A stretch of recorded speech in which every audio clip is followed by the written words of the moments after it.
शुक्लाम्बरधरं विष्णुं शशिवर्णं चतुर्भुजं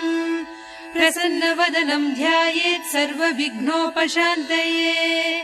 शुक्लाम्बरधरं विष्णुं शशिवर्णं चतुर्भुजं प्रसन्नवदनं ध्यायेत् सर्वविघ्नोपशान्तये। यस्य द्विरतवक्त्राद्याः पारिषद्याः परश्शतम् विघ्नं निघ्नन्ति सततं विश्वक्सेनं तमाश्रये। व्यासं वसिष्ठनप्तारं शक्तेः पौत्रमकल्मषम् पराशरात्मजं वन्दे सुकतातं तपोनिधिम्। व्यासाय विष्णुरूपाय व्यासरूपाय विष्णवे नमो वै ब्रह्मनिधये वासिष्ठाय नमो नमः। अविकाराय शुद्धाय नित्याय परमात्मने सदैकरूपरूपाय विष्णवे सर्वजिष्णवे। यस्य स्मरणमात्रेण जन्म संसारबन्धनात् विमुच्यते नमस्तस्मै विष्णवे प्रभविष्णवे। ॐ नमो विष्णवे प्रभविष्णवे। श्रीवैशम्पायन उवाच श्रुत्वा धर्मानशेषेण पावनानि च सर्वशः युधिष्ठिरः शान्तनवं पुनरेवाभ्यभाषत। युधिष्ठिर उवाच किमेकं दैवतं लोके किं वाप्येकं परायणम् स्तुवन्तः कं कमर्चन्तः प्राप्नुयुर्मानवा शुभम्। को धर्मः सर्वधर्माणां भवतः परमो मतः किं जपन्मुच्यते जन्तुर्जन्म संसारबन्धनात्। श्रीभीष्म उवाच जगत्प्रभुं देवदेवमनन्तं पुरुषोत्तमं स्तुवन्नाम सहस्रेण पुरुषः सततोत्थितः तमेव चार्चयन् नित्यं भक्त्या पुरुषमव्ययम् ध्यायन् स्तुवन् नमस्यंश्च यजमानस्तमेव च। अनादिनिधनं विष्णुं सर्वलोकमहेश्वरम् लोकाध्यक्षं स्तुवन् नित्यं सर्वदुःखादिगो भवेत्। ब्रह्मण्यं सर्वधर्मज्ञं लोकानां कीर्तिवर्धनम् लोकनाथं महद्भूतं सर्वभूतभवोद्भवम्। एष मे सर्वधर्माणां धर्मोऽधिकतमो मतः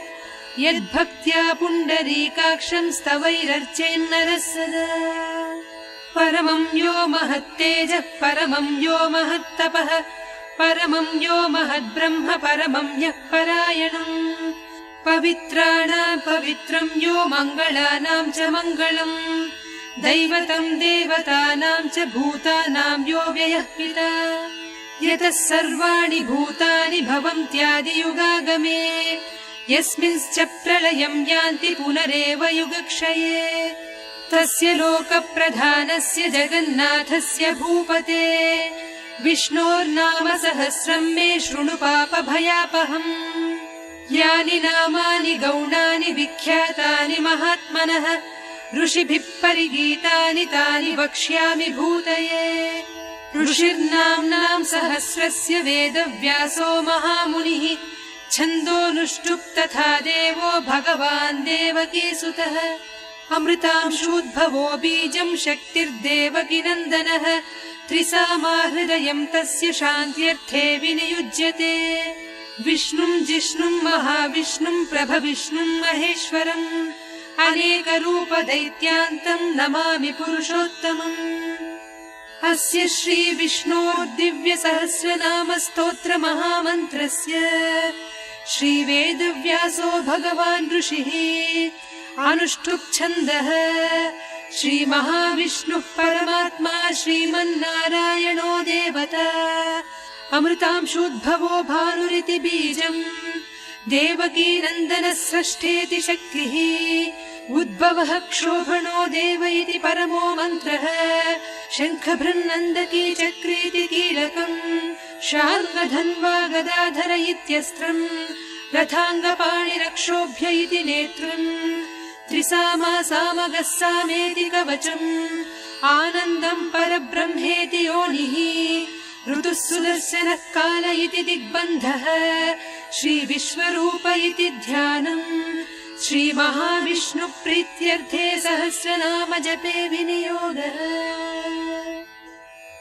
ध्यानम् क्षीरोदन्वत् प्रदेशे शुचिमणि विलसत्सैकते मौक्तिकानाम्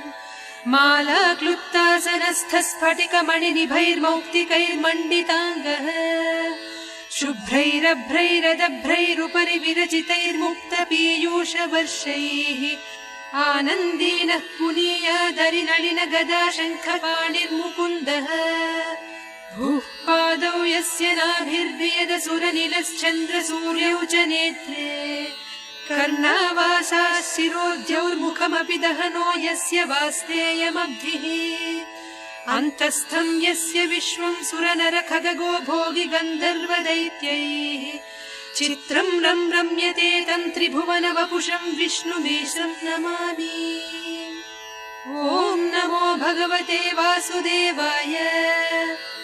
शान्ताकारम् भुजगशयनम् पद्मनाभम् सुरेशम् विश्वाकारम् गगनसदृशम् मेघवर्णम् शुभाङ्गम् लक्ष्मीकान्तम् कमलनयनम् योगिहृद्ध्यानगम्यम् वन्दे विष्णुम् भवभयहरम् सर्वलोकैकनाथम् मेघश्यामम् पीतकौशेयवासम् श्रीवत्साङ्कम् कौस्तुभोद्भासिताङ्गम् पुण्योपेतम् पुण्डरीकायताक्षम् विष्णुम् वन्दे सर्वलोकैकनाथम् नमः समस्तभूतानामादिभूताय भूघृते अनेकरूपरूपाय विष्णवे प्रभविष्णवे सशङ्खचक्रम् सकिरीटकुण्डलम् सपीतवस्त्रम् सरसीरुहेक्षणम् सहारवक्षस्थलशोभिकौस्तुभम् नमामि विष्णुम् शिरसा चतुर्भुजम् छायायाम् पारिजातस्य हेमसिंहासनोपवी आसीनमम्बुदस्याममायताक्षमलङ्कृतम् चन्द्राननम् चतुर्बाहुम् श्रीवत्साङ्कितवक्षसम् रुक्मिणी सत्यभामाभ्याम् सहितम् कृष्णमाश्रये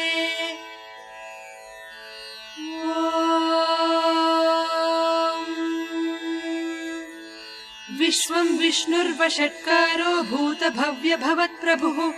भूतकृद्भूतभृद्भावो भूतात्मा भूतभावनः भूतात्मा परमात्मा च मुक्तानाम् परमागतिः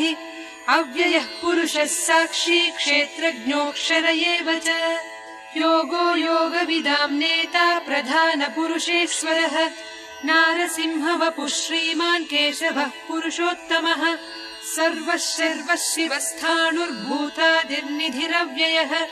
सम्भवो भावनो भर्ता प्रभवः प्रभुरीश्वरः स्वयम्भूः शम्भुरादित्यः पुष्कराक्षो महास्वनः अनादिनिधनो धाता विधाता धातुरुत्तमः अप्रमेयो हृषीकेशः पद्मनाभो वरप्रभुः विश्वकर्मा मनुस्त्वष्टा स्थविष्ठस्थविरो ध्रुवः अग्राह्यः शाश्वतः कृष्णो लोहिताक्षप्रतर्दनः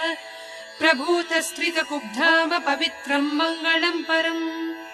ईशानः प्राणदः प्राणो ज्येष्ठः श्रेष्ठः प्रजापतिः हिरण्यगर्भो भूगर्भो माधवो मधुसूदनः ईश्वरो विक्रमी धन्वी मेधावी विक्रमक्रमः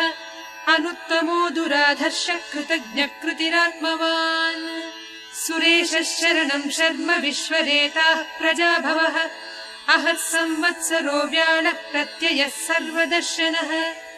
अजः सर्वेश्वरः सिद्धः सिद्धिः सर्वादिरच्युतः वृषाकपिरमेयात्मा सर्वयोगविनिश्रुतः वसुर्वसुमनाः सत्यः समात्मा संमितः समः अमोघः पुण्डरीकाक्षो वृषकर्मा वृषाकृतिः रुद्रो बहुशिरा बभ्रुर्विश्वयोनिः शुचिश्रवाः अमृतः शाश्वतस्थाणुर्वरारोहो महातपाः सर्वगः सर्वविद्भानुर्विश्वक्सेनो जनार्दनः वेदो वेदविदव्यङ्गो वेदाङ्गो वेदवित्कविः लोकाध्यक्षः सुराध्यक्षो धर्माध्यक्षः कृताकृतः चतुरात्मा चतुर्व्यूहश्चतुर्दंष्ट्रश्चतुर्भुजः भ्राजिष्णुर्भोजनम् भोक्ता सहिष्णुर्जगदादिजः अनघो विजयो जेता विश्वयोनिः पुनर्वसुः उपेन्द्रो वामनप्रांशुरमोघः सुचिरूर्जितः अतीन्द्रः सङ्ग्रहः सर्गो धृतात्मा नियमो यमः वेद्यो वैद्यः सदा योगी वीरः माधवो मधुः अतीन्द्रियो महामायो महोत्साहो महाबलः महाबुद्धिर्महावीर्यो महाशक्तिर्महाद्युतिः अनिर्देश्य वपुः श्रीमान् अमेयात्मा महाद्विधृत् महेश्वासो महीभर्ता श्रीनिवासः सताङ्गतिः अनिरुद्धः सुरानन्दो गोविन्दो गोविदाम्बरिः मरीचिर्दमनोहंसः सुवर्णो भुजगोत्तमः हिरण्यनाभः सुतपाः पद्मनाभः प्रजापतिः अमृत्युः सर्वदृक्सिंहः सन्धाता सन्धिमान् स्थिरः अजो दुर्मर्षणः शास्ता विश्रुतात्मा सुरारिः गुरुर्गुरुतमो धाम सत्यः सत्यपराक्रमः निमिषो निमिषस्रग्वी वाचस्पतिरुदारधीः अग्रणीर्ग्रामणी श्रीमान् न्यायो नेता समीरणः सहस्रमूर्धा विश्वात्मा सहस्राक्षः सहस्रपात् आवर्तनो निवृत्तात्मा संवृतः सम्प्रमर्दनः अहः संवर्तको वह्निरनिलो धरणीधरः सुप्रसाद प्रसन्नात्मा विश्वसृड्विश्वभुग्विभुः सत्कर्ता सत्कृतः साधुर्जह्नुन्नारायणो नरः असङ्ख्येयो प्रमेयात्मा विशिष्टः शिष्टकृच्छुचिः सिद्धार्थः सिद्धसङ्कल्पः सिद्धिदः सिद्धिसाधनः वृषाही वृषभो विष्णुर्वृषपर्वा वृषोदरः वर्धनो वर्धमानश्च विविक्तश्रुतिसागरः सुभुजो दुर्धरो वाग्मी महेन्द्रो वसुदो वसुः नैकरूपो बृहद्रूपः सिपिविष्टप्रकाशनः ओजस्तेजोद्युतिधरः प्रकाशात्मा प्रतापनः रुद्धस्पष्टाक्षरो मन्त्रश्चन्द्रांशुर्भास्करद्युतिः अमृतांशूद्भवो भानुः शशबिन्दुः सुरेश्वरः औषधम् जगतः सेतुः सत्यधर्मपराक्रमः भूतभव्यभवन्नाथः पवनः पावनो नरः कामः कामकृत्कान्तः कामः कामप्रदप्रभुः युगादिकृद्युगावर्तो नैकमायो महाशनः अदृश्यो व्यक्तरूपश्च सहस्रजिदनन्तजित् इष्टो विशिष्टः शिष्टेष्टः शिखण्डी नहुषो वृषः क्रोधः क्रोधकृत्कर्ता विश्वबाहुर्महीधरः अच्युत प्रथितः प्राणः प्राणदो वासवानुजः अपां निधिरधिष्ठानमप्रमत्त प्रतिष्ठितः स्कन्दः स्कन्दधरो धुर्यो वरदो वायुवाहनः वासुदेवो बृहद्भानुरादिदेवः पुरन्दरः अशोकस्तारणस्तारः शूरः शौरिज्जनेश्वरः अनुकूलः शतावर्तः पद्मी पद्मनिभेक्षणः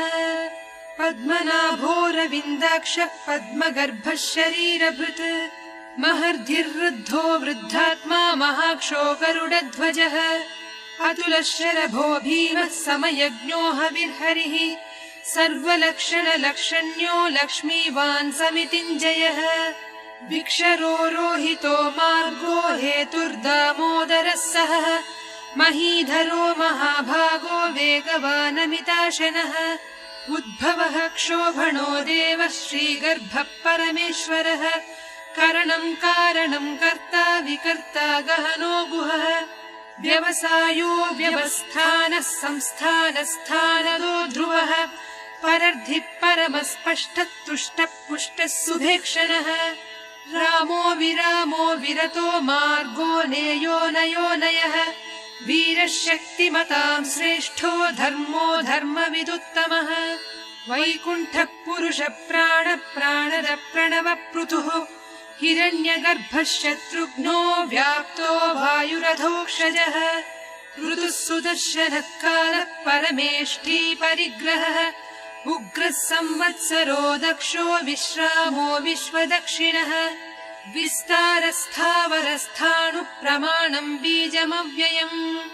अर्थोऽनर्थो महाकोशो महाभोगो महाधनः अनिर्विण्णस्थविष्ठो भूर्धर्मयूपो महामखः नक्षत्रनेमिर्नक्षत्री क्षमक्षामः समीधनः यज्ञयुज्यो महेज्यश्च क्रतुः सत्रम् सताङ्गतिः सर्वदर्शी विमुक्तात्मा सर्वज्ञो ज्ञानमुत्तमम् सुव्रतः सुमुखः सूक्ष्मः सुघोषः सुखदः सुहृत् मनोहरोजितक्रोधो वीरबाहुर्विदारणः स्वापनः स्ववशो व्यापी नैकात्मा नैककर्मकृत् वत्सरो वत्सलो वत्सी रत्नगर्भो धनेश्वरः धर्मगुब्धर्मकृद्धर्मी सदसत्क्षरमक्षरम् अविज्ञाता सहस्रांशुर्विधाता कृतलक्षणः गभस्तिनेमिः सत्त्वस्थः सिंहो भूतमहेश्वरः आदिदेवो महादेवो देवेशो देवभृद्गुरुः उत्तरो गोपतिर्गोप्ता ज्ञानगम्यः पुरातनः शरीरभूतभृद्भोक्ता कपीन्द्रो भूरि दक्षिणः सोमपोमृतपः सोमः पुरुजित्पुरुषत्तमः विनयो जयः सत्यसन्धो दाशार्हः सात्वताम् पतिः जीवो विनयिता साक्षी मुकुन्दोमितविक्रमः अम्भोनिधिरनन्तात्मा महोदधिशयोऽन्तकः अजो महार्हः स्वाभाव्योजिता मित्रप्रमोदनः आनन्दो नन्दनो नन्दः सत्यधर्मात्रिविक्रमः महर्षिः कपिलाचार्यः कृतज्ञो मेदिनीपतिः त्रिपदस्त्रिदशाध्यक्षो महाशृङ्गः कृतान्तकृत् महावराहो गोविन्दः सुषेणः कनकाङ्गदी गुह्यो गभीरो गहनो गुप्तश्चक्रगदाधरः वेधाः स्वाङ्गोजितः कृष्णो दृढः सङ्कर्षणोच्युतः वरुणो वारुणो वृक्षः पुष्कराक्षो महामनाः भगवान् भगहानन्दी वनमाली हलायुधः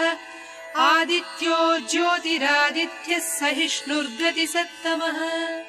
सुधन्वा खण्डपरसुर्दारुणो द्रविणप्रदः दिवि स्पृक् सर्वदृग्व्यासो वाचस्पतिरयो निजः त्रिसामासामगः सामनिर्वाणम् भेषजम्भिषक् सन्न्यासकृच्छमः शान्तो निष्ठा शान्तिः परायणम् शुभाङ्गः शान्तिदः स्रष्टा कुमुदः कुवलेशयः गोहितो गोपतिर्गोप्ता वृषभाक्षो वृषप्रियः अनिवर्ती निवृत्तात्मा संक्षेप्ता क्षेमकृच्छिवः श्रीवत्सवक्षा श्रीवासः श्रीपतिः श्रीमताम्बरः श्रीधः श्रीशः श्रीनिवासः श्रीनिधिः श्रीविभावनः श्रीधरः श्रीकरः श्रेयः श्रीमान् लोकत्रयाश्रयः स्वक्षः स्वङ्गः शतानन्दो नन्दिर्ज्योतिर्गणेश्वरः विजितात्मा विधेयात्मा सत्कीर्तिश्छिन्न संशयः उदीर्णः सर्वतश्चक्षुरनीशः शाश्वतः स्थिरः भूषयो भूषणो भूतिर्विशोकः शोकनाशनः अर्चिष्मानर्चितः कुम्भो विशुद्धात्मा विशोधनः अनिरुद्धो प्रतिरथः प्रद्युम्नोमितविक्रमः कालनेमिनिहावीरः शौरिः शूरजनेश्वरः त्रिलोकात्मा त्रिलोकेशः केशवः केशिहा हरिः कामदेवः कामपालः कामी कान्तः कृतागमः अनिर्देश्य वपुर्विष्णुर्वीरोऽनन्तो धनञ्जयः ब्रह्मण्यो ब्रह्मकृद्ब्रह्मा ब्रह्म ब्रह्म विवर्धनः ब्रह्मविद्ब्राह्मणो ब्रह्मी ब्रह्मज्ञो ब्राह्मणप्रियः महाक्रमो महाकर्मा महातेजा महोरगः महाक्रतुर्महायज्वा महायज्ञो महाहविः स्तव्यस्तवप्रियस्तोत्रम् स्तुतिस्तोतारणप्रियः पूर्णः पूरयिता पुण्यः पुण्यकीर्तिरनामयः मनोजवस्तीर्थकरो वसुरेता वसुप्रदः वसुप्रदो वासुदेवो वसुर्वसुमनाहविः सद्गतिः सत्कृतिः सत्ता सद्भूतिः सत्परायणः शूरसेनो यदुश्रेष्ठः सन्निवासः सुयामुनः भूतावासो वासुदेवः सर्वासु निलयो नलः दर्पः दर्पदो दृप्तो दुर्धरोधापराजितः विश्वमूर्तिर्महामूर्तिर्दीप्तमूर्तिरमूर्तिमान् अनेकमूर्तिरव्यक्तः शतमूर्तिः शताननः एकोनैकः सबक्कः किम् यत्तत्पदमनुत्तमम् लोकबन्धुर्लोकनाथो माधवो भक्तवत्सलः सुवर्णवर्णो हेमाङ्गो वराङ्गश्चन्दनाङ्गदी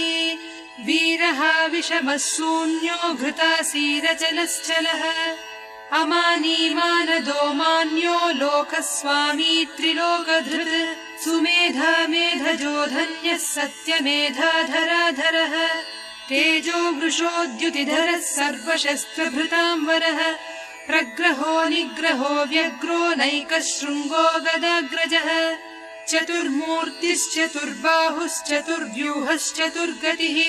चतुरात्मा चतुर्भावश्चतुर्वेदविदेकपात् समावर्तो निवृत्तात्मा दुर्जयो दुरतिक्रमः दुर्लभो दुर्गमो दुर्गो दुरावासो दुरारिः शुभाङ्गो लोकसारङ्गः सुतन्तुस्तन्तुवर्धनः इन्द्रकर्मा महाकर्मा कृतकर्मा कृतागमः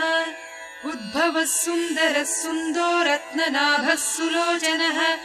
अर्को वाजसनः शृङ्गी जयन्तः सर्वविजयी सुवर्णबिन्दुरक्षोभ्यः सर्ववागीश्वरेश्वरः महाह्रदो महागर्तो महाभूतो महानिधिः कुमुदः कुन्दरः कुन्दः पर्जन्यः पावनोऽनिलः अमृतांशोऽमृतवपुः सर्वज्ञः सर्वतोमुखः सुलभः सुव्रतः सिद्धः शत्रुजिच्छत्रुतापनः न्यग्रोधोदुम्बरो श्वत्थश्चाणूरान्ध्रनिषूदनः सहस्रार्चिः सप्तजिह्वः सप्तैधाः सप्तवाहनः अमूर्तिरनघोचिन्त्यो भयकृद्भयनाशनः अणुर्बृहत्कृशः स्थूलो गुणभृन्निर्गुणो महान् अधृतस्वधृतस्वास्य प्राग्वंशो वंशवर्धनः भारभृत्कथितो योगी योगीशः सर्वकामदः आश्रमश्रवणक्षामः सुपर्णो वायुवाहनः धनुर्धरो धनुर्वेदो दण्डो दमयितादमः अपराजितः सर्वसहो नियन्ता नियमो यमः सत्त्ववान् सात्विकः सत्यः सत्यधर्मपरायणः अभिप्रायप्रियार्होर्ह प्रियकृत्प्रीतिवर्धनः विहाय सगतिर्ज्योतिः सुरुचिर्हुतभुग्विभुः रविर्विरोचनः सूर्यः सविता रविलोचनः अनन्तो हुतभुग्भोक्ता सुखदो नैकजोऽग्रजः अनिर्विण्णः सदामर्षि लोकाधिष्ठानमद्भुतः सनातनतमः कपिलः कपिलव्ययः स्वस्तिदः स्वस्तिकृत् स्वस्ति स्वस्ति भुक् स्वस्ति दक्षिणः अरौद्रः कुण्डली चक्री विक्रम्योर्जितशासनः शब्दातिगः शब्दसः शिशिरः शर्वरीकरः अक्रूरपेशलो दक्षो दक्षिणः क्षमिणाम् वरः विद्वत्तमो वीतभयः पुण्यश्रवणकीर्तनः उत्तारणो दुष्कृतिः पुण्यो दुःस्वप्ननाशनः वीरः रक्षणः सन्तो जीवनम् पर्यवस्थितः अनन्तरूपोऽनन्तः श्रीर्जितमन्युर्भयापहः चतुरश्रो गभीरात्मा विदिशो व्यादिशो दिशः अनादिर्भूर्भुवो लक्ष्मी सुवीरो रुचिराङ्गदः जननो जनजन्मादिर्भीमो भीमपराक्रमः आधारनिलयो धाता पुष्पहासप्रजागरः ऊर्ध्वगः सत्पथाचारः प्राणदप्रणवप्पणः प्रमाणम् प्राणनिलय प्राणभृत्प्राणजीवनः तत्त्वम् तत्त्वविदेकात्मा जन्म मृत्युजरातिगः भूर्भुवः स्वस्तरुस्तारः सविता प्रपितामहः यज्ञो यज्ञपतिर्यज्वा यज्ञाङ्गो यज्ञवाहनः यज्ञभृद्यज्ञकृद्यज्ञी यज्ञभुग्यज्ञसाधनः यज्ञान्तकृद्यज्ञगुह्यमन्नमन्नादयेव च आत्मयोनिः स्वयं जातो वैखानः सामगायनः देवकीनन्दनः स्रष्टा क्षिती सत्पापनाशनः शङ्खभृन्नन्दकी चक्री शार्ङ्गधन्वा गदाधरः रथाङ्गपाणिरक्षोभ्यः सर्वप्रहरणायुधः श्रीसर्वप्रहरणायुध वो नमः इति वनमाली गदीशाङ्गी शङ्खी चक्री च नन्दकी श्रीमन्नारायणो विष्णुर्वासुदेवोऽभिरक्षतु वनमाली गदीशाङ्गी शङ्खी चक्री च नन्दकी श्रीमन्नारायणो विष्णुर्वासुदेवोऽभिरक्षतु श्रीवासुदेवोऽभिरक्षत्वो नमः इतीदं कीर्तनीयस्य केशवस्य महात्मनः नाम्नां सहस्रं दिव्यानामशेषेण प्रकीर्तितम् य इदं शृणुयान्नित्यं यश्चापि परिकीर्तयेत् नाशुभं प्राप्नुयात् किञ्चित् सोमुत्रेह च मानवः वेदान्तगो ब्राह्मणः स्यात् क्षत्रियो विजयी भवेत् वैश्यो धनसमृद्धः स्यात् शूद्रः सुखमवाप्नुयात् धर्मार्थी प्राप्नुयात् धर्ममर्थार्थी चार्थमाप्नुयात् कामानवाप्नुयात् कामी प्रजार्थी चाप्नुयात् प्रजाः भक्तिमान्यः सदोत्थाय शुचिस्तद्गतमानसः सहस्रं वासुदेवस्य नाम्नामेतत् प्रकीर्तयेत् यशः प्राप्नोति विपुलं याति प्राधान्यमेव च अचलां श्रियमाप्नोति श्रेयः प्राप्नोत्यनुत्तमम् न भयं क्वचिदाप्नोति वीर्यं तेजश्च विन्दति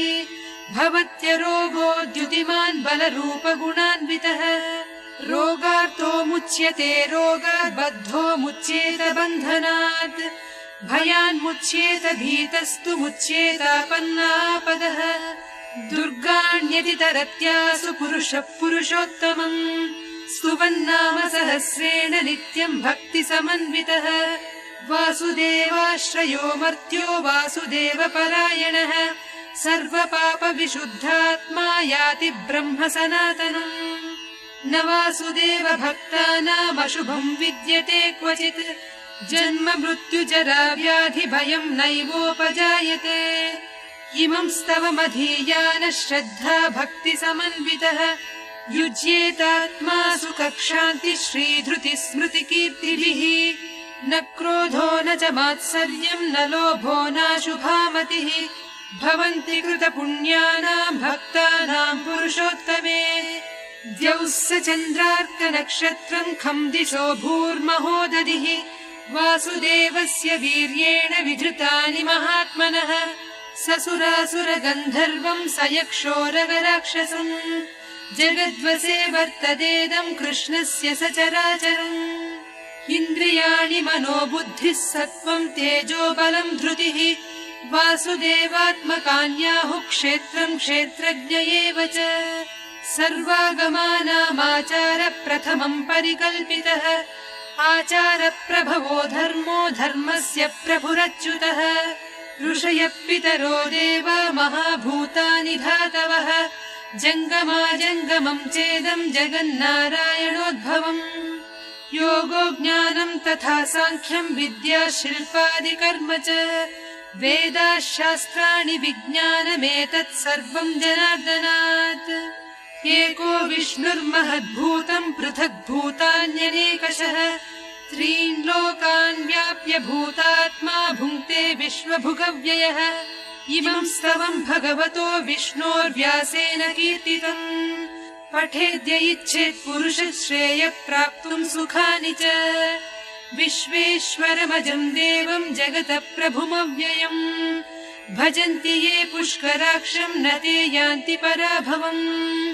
न ते यान्ति पराभवम् नमः इति अर्जुन उवाच पद्मपत्र विशालाक्ष पद्मनाभसुरोत्तम भक्तानामनुरक्तानां त्राता भव जनार्दन श्रीभगवानुवाच यो माम् नाम सहस्रेण स्तोतुमिच्छति पाण्डव सोऽहमेकेन श्लोकेन स्तुत एव न संशयः स्तुत एव न संशयो नम इति। व्यास उवाच वासनाद्वासुदेवस्य वासितम् ते जगत्त्रयम् सर्वभूतनिवासोऽसि वासुदेव नमोऽस्तु ते श्रीवासुदेव नमोऽस्तु तवो नम इति। पार्वत्युवाच केनोपायेन लघुना विष्णोर्नाम सहस्रकम् पठ्यते पण्डितैर्नित्यम् श्रोतुमिच्छाम्यहम् प्रभो। ईश्वर उवाच श्रीराम राम रामेति रमे रामे मनोरमे सहस्रनाम तत्तुल्यम् राम नाम वरानने। श्रीराम राम रामेति रमे रामे मनोरमे सहस्रनाम तत्तुल्यम् राम नाम वरानने। श्रीराम राम रामेति रमे रामे मनोरमे सहस्रनाम तत्तुल्यम् राम नाम वरानने। श्रीराम नाम वरानन वो नम इति। ब्रह्मोवाच नमोऽस्मरन्ताय सहस्रमूर्तये सहस्रपादाक्षि शिरोरुबाहवे सहस्रनाम्ने पुरुषाय शाश्वते सहस्रकोटियुगधारिणे नमः सहस्रकोटियुगधारिण वो नम इति। सञ्जय उवाच यत्र योगेश्वर कृष्णो यत्र पार्थो धनुर्धरः तत्र श्रीर्विजयो भूतिर्ध्रुवा नीतिर्मतिर्मम। श्रीभगवानुवाच अनन्याश्चिन्तयन्तो माम् ये जनाः पर्युपासते तेषाम् नित्याभियुक्तानाम् योगक्षेमम् वहाम्यहम् परित्राणाय साधूनाम् विनाशाय च दुष्कृताम् धर्म संस्थापनार्थाय सम्भवामि युगे युगे। आर्ता विषण्णाः शिथिलाश्च भीताः घोरेषु च व्याधिषु वर्तमानाः सङ्कीर्त्य नारायण शब्दमात्रम् विमुक्तदुःखाः सुखिनो भवन्ति। कायेन वाचा मनसेन्द्रियैर्वा बुद्ध्यात्मना वा प्रकृते स्वभावात् करोमि यद्यत् सकलम् परस्मै नारायणायेति समर्पयामि।